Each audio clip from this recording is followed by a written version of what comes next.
I am definitely a black sheep. I don't believe that sales is a numbers game unless you treat people like numbers. I think if you're hearing a bunch of no's, it's not building your resilience. There's something off with your strategy. And I wouldn't get excited because a yes is coming. It's probably another no, because you need to fix your strategy. How's been your closing ratio lately? Man, I've been chasing no's. I'm telling you that for sure. If you're selling your own service, you have these longer term client relationships. And so you want to make sure that somebody's going to be a good client, because nightmare clients drain way more time and energy than having no clients. For people that create content, they think the content is going to be doing the selling. Yes, at some point, it will help you get there, but it's also necessary to have these conversations and choosing the right people to work with, especially if you are a service provider, right?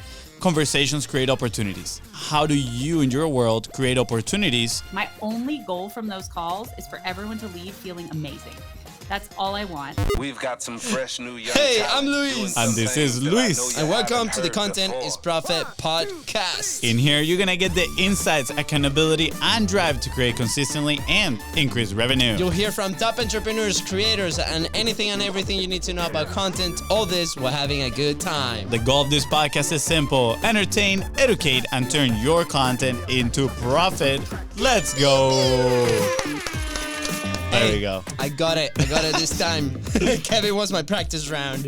Anyway, guys, welcome back to Content is Profit today. Super stoked for the person that comes. If you're enjoying these shows, go ahead and follow it in your favorite podcasting platform and on social media at BizBrosCo. That is right. If today's guest help you move one step closer towards closing your next sale, please don't forget to share this episode and, of course, give a 5-star review. Thank you. So our guest today has a super talent that she gets everybody to tell her the deeper secrets. That we lack. That we lack, yeah, making money out of calls. He is a successful mother of 2 beautiful children. She launched a couple of businesses, which is really impressive, and she's helped more than 100 entrepreneurs.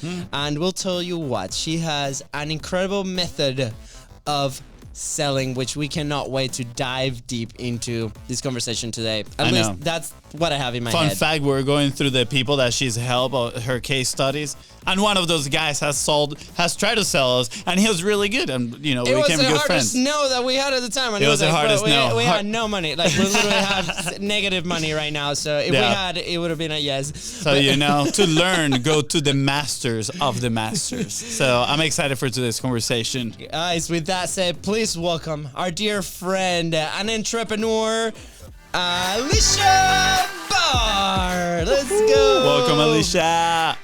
Oh, look at the dance moves. Yep. How are you doing, Aleasha? Good. I'm so excited to be here. Thank you for having me. Absolutely. I'm pumped up. I felt really judged by your looks when I was doing the intro, but it's okay. No, I was like, this is like a radio show. They're like 2 hosts, like cutting it up and shit. Like, I just haven't seen that. Oh, wait, am I allowed to swear? That's totally okay. You're allowed to be yourself, Aleasha. Yeah. I feel like I've been swearing so much lately. Like, I'm just like really getting too comfortable. Comfortable. Why do you think that is? I think I've just been out of corporate too long, and I'm like, this is me. Let's go. I love it. We talk a lot about the value of personality, and you know what? If that is what helps you transmit that energy to the person that you're communicating, it's all fair game. Yeah, Aleasha, when I saw your presentation in Capshavians Live, right, and you've been involved with placing people in sales teams and teaching this incredible method and relationship first, right, and you're responsible for many dollars that move from one pocket to the other pocket, right, and all ethical and really good, and I mean, may I add ethical because there's that's good. Yeah, it's important. Yes, very important, and I resonated a ton, right, and you recently rebranded to a name that I'll let you, share that story a little bit. And it resonated so much. I'm like, oh, that's super cool. That's a person that I want to be, close to, involved with, work with at some point, hopefully. And I'm like, I think she's a very good fit for this, right? We're trying to connect content to profit. And without your method or what you do, it's really hard to connect those two. So you want to share a little bit of, what you do and kind of how you help people? Yeah, so I created the black sheep sales method because if it's a fit, it's a fact, and there's no selling involved. And I am definitely a black sheep. I don't believe that sales is a numbers game unless you treat people like numbers. I think if you're hearing a bunch of no's, it's not building your resilience. There's something off with your strategy. Like you shouldn't be hearing that many no's. And I wouldn't get excited because a yes is coming. It's probably another no because you need to fix your strategy. And I don't think you need to be outgoing or charming to be good at sales. Actually being a pattern interrupt, somebody who's just genuinely listening and asking questions and maybe even quiet or introverted is going to build more trust. So there's just a long list of reasons why I'm very different. And what I do, you asked how I helped people. I understand someone's offer inside and out, and then I create the words, the questions, the structure that allows them to convert 8 out of 10 sales conversations. Oh boy, hold on. I like that. 8 out of 10. 8 out of 10. Do you like that? How's been your closing ratio lately? Man, I've been chasing no's. I'm telling you that for sure. I mean, but on paper, it's not a no. Like, okay. You gotta offer perspective on the chasing no. What does that mean? Yes. We'll share that in a second. But hey, there's no no's yet. I think the decision-making process is being a little bit too long. Aleasha, maybe we can debrief some of that live in the show. But the decision, so I'm navigating those conversations to help people make a decision on yes or no. And if it's a no, how can we help them, right? There's different levels of how we can help people. Self-therapy out here. I love it. I know, self-therapy. This is why we brought you, Aleasha, so we don't have to pay the thousands of dollars that you charge. No, I'm kidding. But, chasing the nose, I mean, that was a stage in our business, right? And I'll share this super transparent, like that we were struggling to sell the service, and it's a high ticket service, and we're at a point where we had to pay these loans and there were bills coming and a couple people canceled, and we're like, crap, like there's no money, right? And we're like, okay, we have to shift a little bit of the perspective to increase speed of communications that we're doing this. So we were chasing the yes, and every single no that was coming into our table was kind of like a hit to the emotion, to the ego, to the guts, to where like, are we really selling like a solution that people really need and want? And it was like all this like talk in our heads, which I'm sure a lot of people can relate to if they're in this environment. So the shift that we made at the time that really helped us kind of have more conversations and shift it, and eventually it worked to save us at the time, was like, instead of chasing the yes, we're just gonna go have conversations and chase the no. So we started having an internal competition of who could get more no's initially, and that and that started with okay, well, the conversation now is more of an education base. We're learning more from that conversation. And if it's a no, it might be a not fit for now, but maybe for later, which it turned out to be for a few people. But it also helped us find the yes faster. So that's the context on that side, right? And again, we're not sales experts. We're providing a production solution to some people, and we've learned a lot of lessons along the way. So I'm super stoked to hear, obviously, your black sheep method and how it helps people. You mentioned things like sales is not a numbers game, right? Don't get excited about the no's. So what really got us out of that hole was getting excited about the no. So I'm super interested. Like, why do you say that? Well, so a lot of times sales experts say to get excited about the no's because it means that a yes is coming. Mm-hmm. And I believe that is a way to overcome proactively somebody being like, this strategy doesn't work. So they're like, able to not be seen as someone who has a bad sales strategy, because they're like, oh yeah, this is like totally normal. You just hear a ton of no's. Yeah. So what you're talking about is a little different, because you're saying it was a no instead of a let me think about it or a maybe, right? Yeah, it was more of a, can we get almost like speed up the decision-making process in a sense, and finding out why the no, because that will give us a ton of information on how to improve our conversation or even our product, right? But it's also a way to just have more conversations, because the fear of getting no's, this is me more personal, right? At the same time, was keeping me from doing outreach, right? From talking to people in a way, right? It's like, oh man, I'm just gonna get a no. Yes. So that is also why sales experts say to do it, because it builds resilience and you're not scared of the no anymore. So with cold outreach, it's a little different.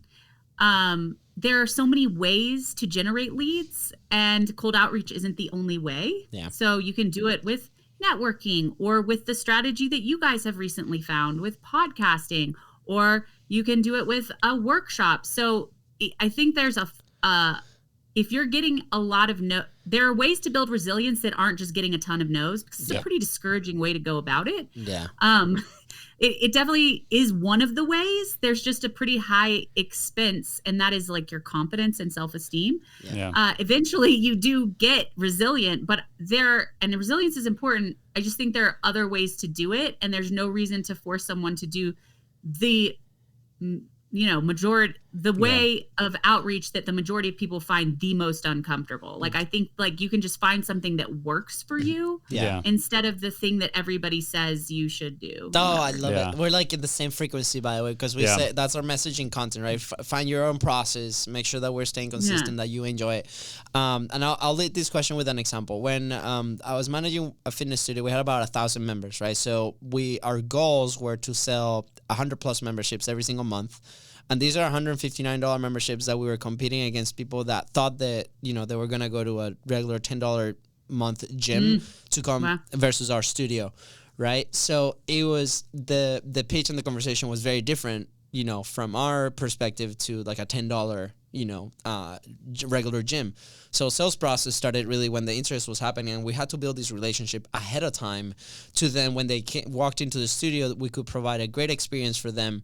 And then it was a no-brainer where we can show the value of that. So, that was those were 3 years of my life where I really appreciate, because I saw that's where I personally built my resilience with the no's and the conversations, and started to understand the sales process is not just when you have the sales conversation, it starts way before, right? So I'm assuming that to get 8 out of 10 sales is something similar. Can you walk us through a little bit of that process, and what do you recommend people start doing way before they actually have a conversation where they can complete the sale? Yeah. So the whole approach for the black sheep, the foundation of the black sheep sales method is if it's a fit, it's a fact. So that means talking to the right people. So a lot of times people will get scared that they're going to get less sales by filtering out people who are not a good fit, but you end up getting more sales because if you're just talking to anybody who will talk to you, you start to dread it. Yeah. And it seems like a time suck. It's exhausting. It's draining. You're not looking forward to that call. And the other person can feel that. So you're not quality for the quality leads. So when you're really clear about who is a fit, then you can be super excited for the call because you know that person is a fit. So I always say to talk about who you get results for and who you do not get results for. So for example, I was talking to somebody yesterday who does events. He helps people with event design, but he doesn't help sell tickets. It's really about retention. So when he's talking in his marketing, it's like, if you're looking to sell new tickets and you don't care about retention and repeat customers, this is not for you. So everybody knows and everybody feels good about it. And he doesn't have to worry about somebody coming in and then being upset that they didn't sell a bunch of new tickets, right? And then also sending a form with some questions ahead of time is going to make a huge difference. And a lot of times people are like, oh, what if they don't fill out the form? Like, it really lowers the amount of people that book calls. And if they can't take 5 minutes to fill out a form, then they're probably going to be a bad client. Yeah. So, and I'm talking about just service providers. Like, if you're selling a little widget or something, like, obviously that stuff's different. Yeah. I wouldn't be taking sales calls for a widget. But if you're selling your own service, you have these longer term client relationships. And so you want to make sure that somebody's going to be a good client, because nightmare clients drain way more time and energy than having no clients. Yeah. So you really want to avoid those. Like, some money is not better than no money. Yeah. So, and the questions that you ask on the form, you want them to kind of sell you a little bit too. Like, what are you looking for support with? In your case, you could say, what are you looking for support with? Creating a podcast that nurtures long-term relationships with buyers. Or repurposing my content, so all I need to do is show up for an hour a week, and I'm visible on all platforms. You'd be able to like kind of position yourself in a way that gets the other person excited too as they're going through form. This is so cool. I'm going to walk you through something that I did that it was like a no. Like when I did, I was like, crap, I screwed this up 100%. And it's obviously, you know, we have two sides of the business. We have the agency side, which is, you know, the things that we've been able to grow with the podcast relationships and how we're doing that. And then last year we ended up buying a brick and mortar business, which is the podcast studio where we sit right now. So they're two different models that we're shaping to be part of the same flow in a way, but they're also very different clientele, right? Like for the agency side, it's people that know their message, that have an offering, that maybe have a following already, that have been consistent, that they're trying to leverage more of the content that they're already producing. Versus on the studio, we get a lot of people that never been around content, that they have an idea on like, oh, I would love to start a podcast. They're very like independent podcasters, not many businesses, right? So different type of customer. And we received this call in the studio.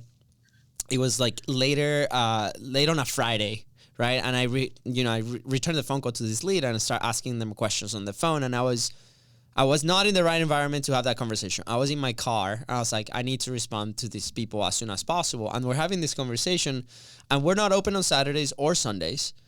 And the only time that they could come to the studio was either a Saturday or a Sunday. And in my head, I made an exception of like, okay, I'll come in tomorrow and we'll sit down for the studio tour and we'll walk through kind of like the process that we have and learn more about you. And I opened the studio. And for that, me personally meant I had to find a sitter for my kids or somebody that could take care of them so I could come in for a couple hours, do that.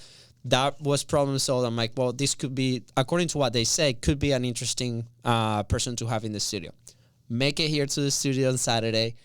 And the time for the tour comes. They're not showing. I give them a call to see where they are, if they need help with the address and whatnot. Somebody responds like, oh, by the way, we're not going to be able to make it today. And I flipped out. I was like, anyways, I said in my mind things that I cannot say here on the podcast, but I was very frustrated, right? And I don't think it was frustration with them. It was more frustrated with me that I didn't follow the process that we put in place to create friction, to get people in here that are really interested in what we do and offer, right? And in my mind, I'm like, wow, these people, if they do this when they're starting out, what would the relationship be down the line when we're actually starting to work together? So I'm sharing this experience for people to hopefully, you know, see themselves in a mirror and be like, am I doing the same? Am I allowing these like things to happen because I'm chasing that customer? And, you know, hopefully make you rethink a little bit of how we're doing it. So now we need Aleasha coach mode. Based off of that, how can people, you know, or us also like improve on that part of the process? I knew I screwed up from the very beginning. I was like, why am I doing this? And it's like, you know, bad habits that might, you know, still be there. Yeah. So, I mean, what you're talking about is something that so many people experience, and they experience when they're in the client relationship too. Mm-hmm. So somebody will ask something not knowing that it is violating a boundary or that it is an extra favor. And the person will say, yeah, I'll do it. And they don't tell them, I'm making an exception. It's so important to say, look, I usually don't do this. However, if this is the only time that you can meet, I will get a sitter and I will come and meet with you. And you bet your ass they would have showed up, or they would have told you that they're not going to come, because they wouldn't want to do that to you, but they didn't know. Yeah. So people do this a lot whenever somebody asks something out of scope. They'll do the out of scope thing that the client's asking for, and they don't tell them, well, this isn't included in what we're doing, but I'm going to do it for you. And then they get really resentful. And then the client's like, why are you resentful? I didn't know, because they keep asking stuff that's out of scope because you keep saying yes. So it's so important to communicate and let them know, I'm going to do this for you as a special thing, and moving forward, this would be the investment. Awesome. Yeah, awesome. I like that. That is communication is key for everything, right? Not just this sales environments, relationships, everything. I have my own example of that. Yeah, which, you know, actually somebody that became a client, and I defined very clearly, you know, this is what we're going to do. It was mostly on a coaching session, kind of like 1 hour calls per week that we're having. And inside of those calls started arising like, oh, well, like I need to do copy for this. It's like, can you help me with that and stuff like that? and I didn't communicate it. And I was like, you know what? Yeah, sure, I'll help you with that. Eventually it got out of hand and I'm like, no, this is horrible. What am I doing here? Right? But she now expected a lot of those things because I never said like, hey, look, this is not in the scope of what we, agree upon. I might do it this one time for you, but on the next one, either we're going to have to charge you or we can help you find somebody that can do it for you, right? And that created a lot of friction in that relationship. So communication. Now, Aleasha, I'm very curious, right? My brother, the previous question that he asked was kind of like, how do we get so those 8 of 10 conversations are positive? And we talked about having those filters in place, right? Having those forms. I'm curious, and in the words of Phil Jones, I don't know if anybody knows who that is, but he says conversations create opportunities, right? And I'm very curious on how do you in your world create opportunities so then you have those 8 people out of 10, be a good fit when you're having those conversations. How are you creating those conversations? You're talking about lead gen. Yeah, lead gen. Okay. So I find that networking is what helps me the most. And also a workshop. So a lot of sales experts say that they're different, but they're not. And so there's a lot of skepticism around me saying that I'm different. Yep. So what works really well for me is to have a live workshop where people come and I, let them know the foundation of the if it's a fit, it's a fact, and, dispel some myths. Yeah. And then another thing that a lot of people do wrong is they aren't talking about the result of their thing. They're just talking about their thing.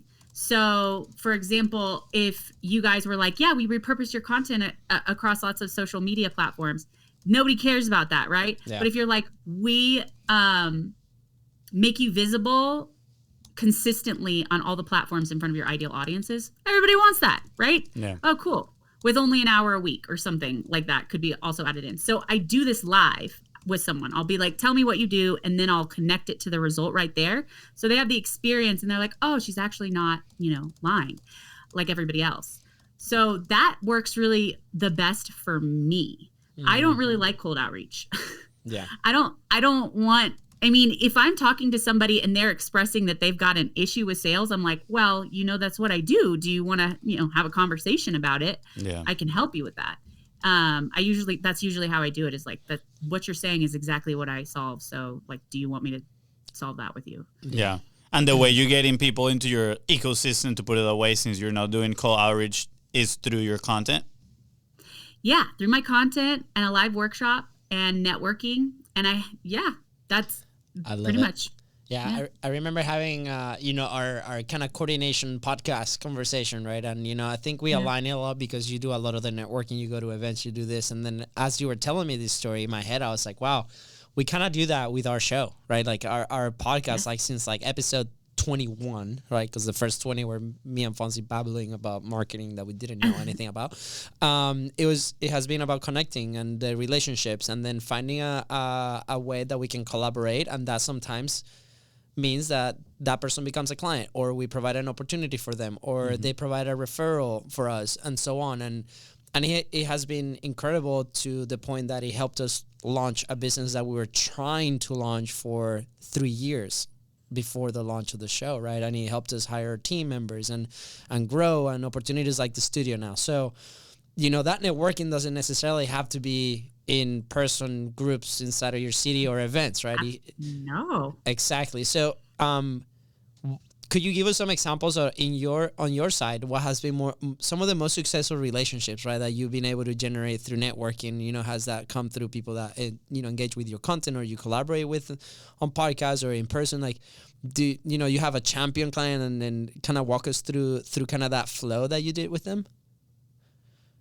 Yeah, I think what works really well for me is like, so for a long time, I would network virtually more than anything. And it would be like, oh my gosh, I really like you, and I guess I'll see you never. Bye. Like, how do you see each other again? Just have like what individual networking calls with everybody once a month? Your time would be completely taken. Yep. So I created a monthly mixer that's invite only. And when I meet someone really cool, I'm like, look, I don't invite just anyone to this mixer, okay? Okay. We get together. It's a black sheep party.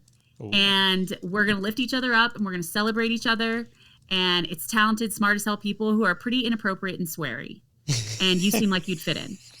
And they're like, okay, cool. And so in that call once a month, I'm able to say, hey, this is the space I'm providing. It's a safe space. We're going to do a little exercise and whatever. And what qualifies me to lead this conversation? Just to remind you, here's what I do. If you know anybody, let me know. And so a lot of times, since I've started doing that, people will refer people to me because I'm top of mind, basically. It's easy to forget. But like if you're always interacting pretty consistently with somebody, then when somebody brings up that they have an issue, it's a lot easier to say, oh, let me put you in touch with so-and-so. So good. I like that. I like the special mixer. I'm not going to lie. My mind went to what a great idea for Content is Profit. We were actually just having a conversation on nurturing the relationships that we develop through the podcast. I'm like, how valuable it would be having a mixer of the guest of the show. Oh, dude. Right? Like do it once a month and then have those month guests come in together. And then you can have other guests from previous episodes maybe come in as well and chime in. And then you have this networking on how to turn your content into profit. You just blew my mind. That is amazing. That's a great strategy right there. Yeah. I've heard, I love it. I guess my mental process right now is like, do we put it very like content focused or is it like purely recreational, for personality based? Like, are we having fun in this mixer, right? And it's more of the relationship side. Hold on, yeah, but I'm not asking you, dude. You have time to talk about this. I'm asking you, Aleasha. So what is your recommendation, right? Like, because we've been in places where it's like the mixer is all about like the value and it's like very business focused or content or whatever like the topic is. And there's other ones that are, purely fun. Like we're all part of this industry where we're doing something different that is not maybe connected to the industry, right? Like it's more like connecting at a personal level. So what do you recommend? Like what are you doing those mixers or have you changed the strategy around that? Yeah. So I'm a black sheep. And I recommend anyone else to embrace their black sheepness. So it's kind of whatever is going to feel good to you. Because I think if you guys feel really good about it, everyone else is going to feel really good about it. So I like it to be fun, but also something that's going to bring value. Like my only goal from those calls is for everyone to leave feeling amazing. That's all I want. And so I could, like today, it was actually today before this podcast.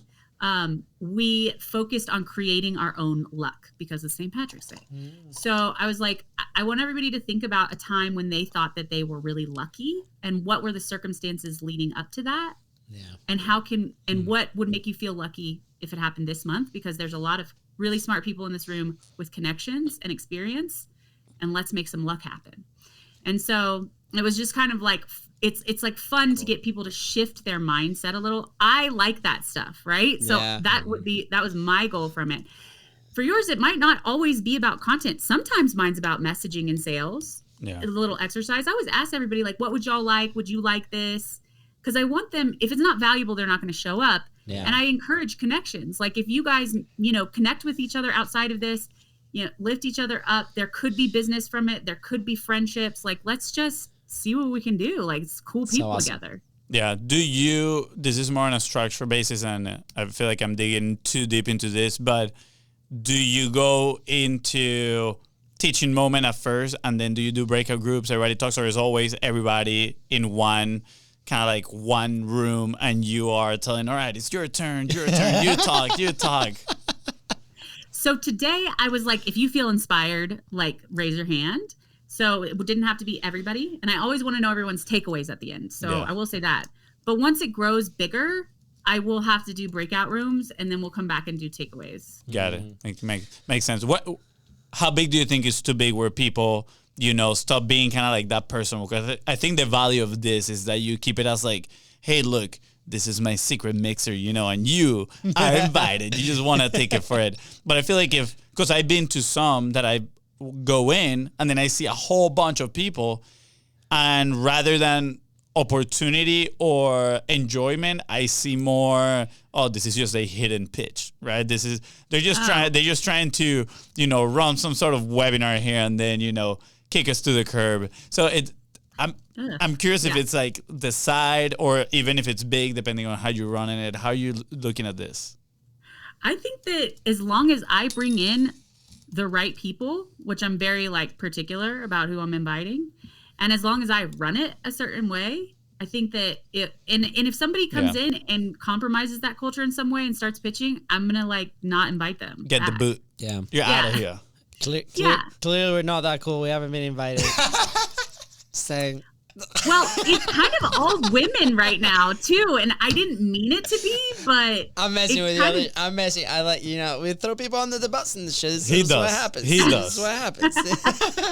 No, it's okay. You probably would be great fits if y'all are cool. I mean, sometimes we talk about women things, not like we're talking about I'll take our notes. time of the month or anything, but I'll take notes. I'll probably improve my relationship with Katie. You're right. Yeah. It's okay. I got great input on, girl things. I remember, this is totally off topic, but when I broke up with my ex-girlfriend, I actually had, this is going to sound so weird, I had a girls' night. You remember with the three friends? And they're like, we're going to have pizza. You can come over if you want. I'm like, I'm heartbroken. Pizza sounds great.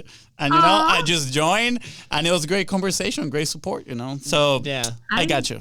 I love that. So actually, I know a lot of women who like advertise it there for women, and it's funny because they get a lot of men, and I think that men feel like it's like a safer space, kind of. 100%. 100%. Yeah. Yes. 100%. Yes. I love that. Aleasha, by the way, if we're not a fit, it's totally okay. Yeah. But I was just messing with you. Don't feel obligated. Yeah, don't feel obligated. Okay. But I'm super. Yeah. Invitation revoked. Luis, I love you. We went to Disney World together. I know. I love that you're I love the perspective of Venezuela compared to living here. There's like a lot of deep stuff there that I know. We had like, good super conversation. Hey, walking around Disney, having conversations is really good. But Aleasha, no, I'm super excited, man. Thank you so much for the roadmap. I'm gonna do a quick recap, right, as we're approaching the end, and it's I put a title here, how to close 80% of your sales and avoiding the hidden pitch, the working title, but in my head as you were sharing these stories, it's like, how do we create enough experiences ahead of time to when the right person comes to that specific moment where we have to present them our offer? It's an absolute yes. And what you said is, if it's a fit, it's a fact, right? And I'm like, wow, that's super exciting, because now we can map it out in our journey where it's like, what are these experiences that we're putting out to people that doesn't necessarily have to be for content? It could be like based on personality, on these questions that we're asking ahead of time. I'm like, obviously people that we want and love to work with, right? We've all had the experience of those clients that we accepted because of just the money, and then the experience is just like, oh, right? We just had a meeting earlier this week with one of those clients that were like, we don't mind if they don't come record here anymore, right? Yeah. And it's okay, right? It's somebody that we inherited, and hopefully, we continue to help and improving the conversation and work on the relationship 100%. But we've all had those experiences. So again, how do we craft the experiences ahead of time, from the front end of our content, right? From little things like, how does it feel? How does it look like? How does the flow of it? Like, are people really enjoying it? To the connection calls, to the mix-ups, to the Q&As, to all these things that lead eventually to where, if it's a fit, is a fact. That's in my head what's working, right? And what's doing it. And thank you so much for clarifying it, because a lot of people think there's no steps before the sales call. And then we get to that sales call, and then we're scanning through LinkedIn, and we're like, what do they do? What do they do? What is the thing that they do? Oh, God, yeah. Well, at least you're researching. Some people don't even research; they just show up on the call. Exactly. It's like, so how do we connect it? So anyways, I thank you so much for opening up your flow in your system. And, I would encourage every single person to connect with Aleasha here. I'm going to put all the links right below of her social media. Go stalk her. Yeah. Be like, we have been invited to the mix-up from the Biz Bros. And I am curious. Oh, sorry. Go ahead, Aleasha. Well, there's a couple things that I didn't share. So now that you're thanking me for being really transparent, I'm like, well, I guess I should share more. Let's do it. In the live workshop that I do, I actually point people to a paid sales deep dive, like a $97 deep dive that's usually $500. And people feel so much more comfortable booking that than a free call. And in the call, I create something for them so they get an experience of what it's like to work with me, because it's a really different experience. It's like very collaborative, and I create something with them right there. So they leave with it, and then I can say, is this the kind of support that would be beneficial to you? Would you want to talk about that? And so that has worked really well too. And then also when somebody books a call, it makes a huge difference to send them information before the call that's gonna kind of educate them. So you don't have to, if you're educating and selling in a call at the same time, it's too much. That's what leads people to say like, oh, like there's a lot to process. I got to think about it. They have to wrap their brain around the idea. Yeah. So for example, one of my clients, he does SEO, but he's like kind of getting away from SEO because SEO is changing completely. You know him, it's Jason. Yes. Yeah. So it's like not going to be about ranking on Google, because people are going to go to AI instead of Google. They're going to ask AI, hey, give me the best person for blah, blah, blah. And AI is going to give you that result based on how many times somebody's mentioned associated with that. So it's about consistency across, all of the websites that matter. That's a lot of education to wrap a new client's brain around. Yeah. So sending something ahead of time that shows the difference, like instead of you having to go to Google and research 10 links, you're going to ask AI and it's going to tell you who the right person is. And it doesn't have anything to do with you ranking for the top keyword. Yeah. So sending that video ahead of time is going to allow somebody to come to the conversation and they don't have to explain that. They can just talk about doing it for them and how cool that is. So if you have like things that usually come up as objections or like things they're confused about or whatever, you can send those as really short videos ahead of time, and it's going to make a massive difference in shortening the time for someone to say yes. Interesting. So good. Do you ask yourself kind of like what are the micro steps they need to take before this call, or what are the questions that they may already have before this call, and then you create those individual pieces of content that you send them to prime them for the conversation? Yeah, it'll be taken from the calls that you have. So you'll find that you have to explain something a lot, right? So for me, I have to explain a lot how I'm actually different. Because people are like, thinking they're just talking to a regular sales expert or whatever. So I send my 10 commandments, my 10 black sheep sales commandments ahead of time. And I ask them, does this feel aligned with you? If not, let me know. And I'll put you in touch with someone who could support you in a better way. And so people come to the call knowing, okay, wait, she's actually different. This is her philosophy. Instead of me sitting there having to like go through my philosophy, I can just talk about their situation. Yeah, makes sense. You know how I know you're a black sheep and you're different? Because you didn't show my up. name's Black Sheep. I mean, yeah, but I say because you didn't show up with a headset.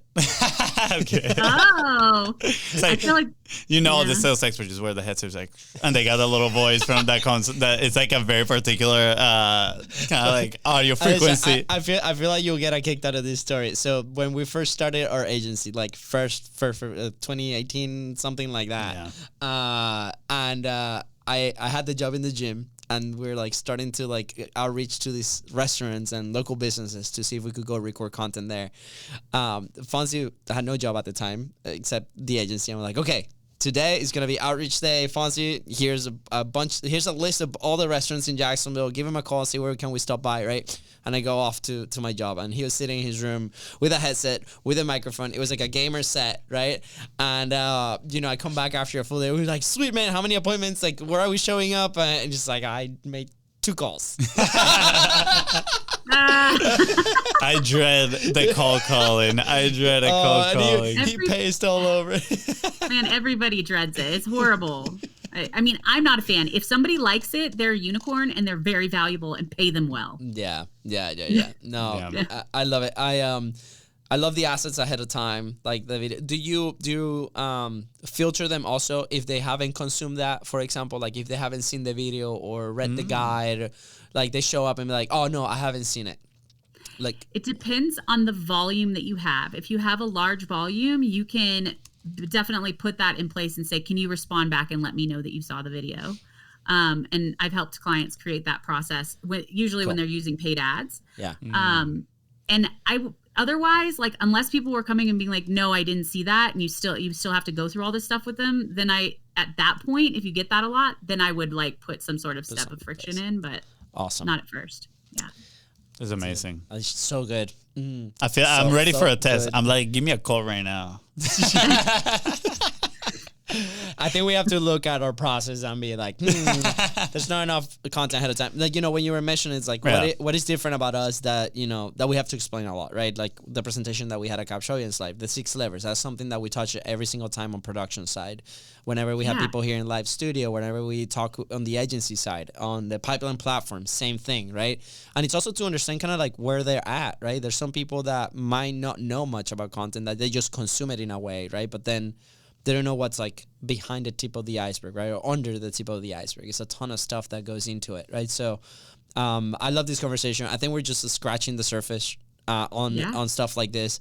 Aleasha, where can people go and learn more about you and fill out your forms and go to your mixers? How can they connect with you?